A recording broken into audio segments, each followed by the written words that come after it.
పండుగ పూట ఎల్బీనగర్ చౌరస్తా రాజకీయ పోరాట వేదికగా మారింది. మొయినాబాద్లో చోటు చేసుకున్న డ్రగ్స్ ఉదంతం ఎల్బీనగర్ నియోజకవర్గంలో తీవ్ర రాజకీయ దుమారం రేపింది. సే నో టు డ్రగ్స్ నినాదంతో కాంగ్రెస్ విసిరిన వైట్ ఛాలెంజ్ చివరకు తోపులాటకు దారితీసింది. మొయినాబాద్ ఘటనను నిరసిస్తూ రాష్ట్ర యువజన కాంగ్రెస్ అధ్యక్షులు జక్కిడి శివచరణ్ రెడ్డి ఎల్బీనగర్ బీఆర్ఎస్ నాయకులను వైట్ ఛాలెంజ్ విసిరారు. ఈ సవాలును స్వీకరించిన బీఆర్ఎస్ నాయకులు భారీ సంఖ్యలో కార్యకర్తలతో కలిసి ఎల్బీనగర్ చౌరస్తాలోని అంబేద్కర్ విగ్రహం వద్దకు చేరుకున్నారు.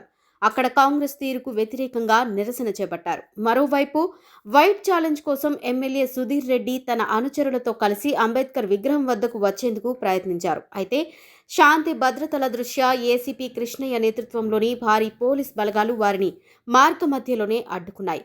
తమను ఎందుకు అడ్డుకుంటున్నారంటూ ఎమ్మెల్యే సుధీర్ రెడ్డి పోలీసులపై ఆగ్రహం వ్యక్తం చేశారు. ఈ క్రమంలో పోలీసులకు ఎమ్మెల్యేకు మధ్య తీవ్ర స్థాయిలో వాగ్వాదం చోటు చేసుకుంది. ఇరు వర్గాల మధ్య జరిగిన తోపులాటతో ఎల్బీనగర్ చౌరస్తాలో ఉద్రిక్త వాతావరణం నెలకొంది. పండుగ రోజున జరిగిన ఈ రాజకీయ రగడతో సాధారణ ప్రజలు, వాహనదారులు తీవ్ర ఇబ్బందులకు గురయ్యారు.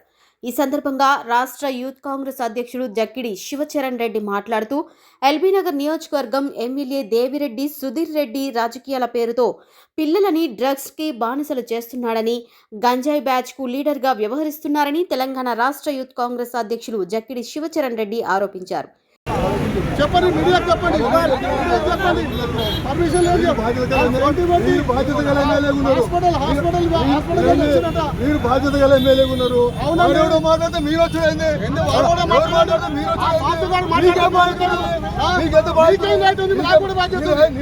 బాధ్యత ఉన్నది.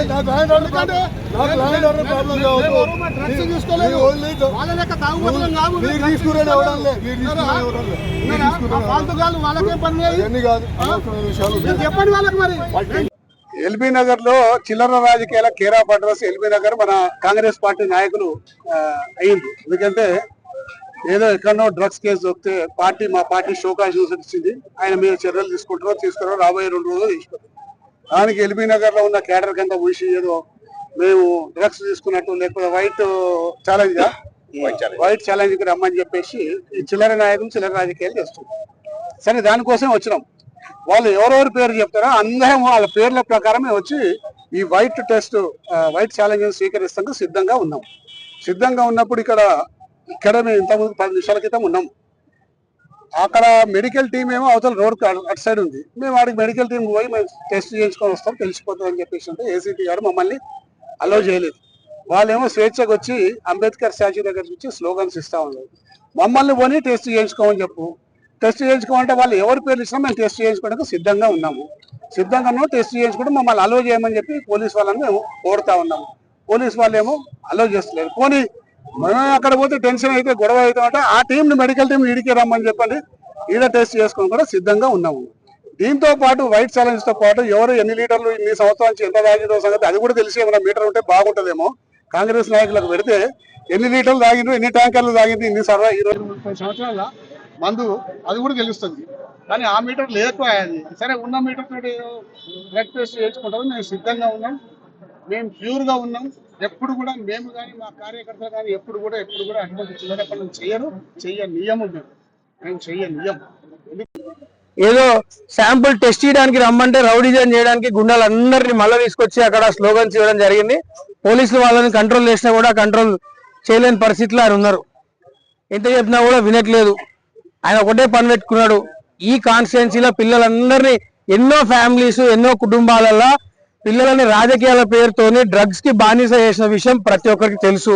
ఆయన వెనకాల లేచి అందరి మీద, సొంత పార్టీ నాయకుల మీదనే డ్రగ్స్ ఇచ్చి విరుచుకుపడి గతంలో ఎన్నో మీటింగ్లలో చూసినాము.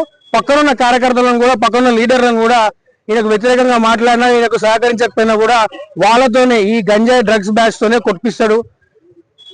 యూట్యూబ్లలో, ఇన్స్టాగ్రామ్లలో, వాట్సాప్లలో ఆయన రాసి ఇచ్చిన స్క్రిప్ట్లను ఈ గంజాయి బ్యాచ్లు చదువుతుంటాయి. ఈరోజు ఆ గంజాయి బ్యాచ్లు ఎవరు అలా కనిపించడం లేదు. ఆయన 50 మందిని తీసుకొచ్చి 100 మందిని తీసుకొచ్చి మళ్ళీ కూడా దౌర్జన్య ధోరణి ఆయన కాన్స్టిట్యున్సీలో ఇదే పని పెట్టుకున్నాడు. నిన్నొకరు వాళ్ళ కార్యకర్త వీడియో వేసి మీ తమ్ముళ్ళని తీసుకొని రా, మీ ఫ్యామిలీ మెంబర్ తీసుకొని రా అంటాడు. ఇది ఎక్కడ సంస్కృతి? సుధీర్ రెడ్డి గారు మిమ్మల్ని అడుగుతున్నా, ఏం సంస్కృతి?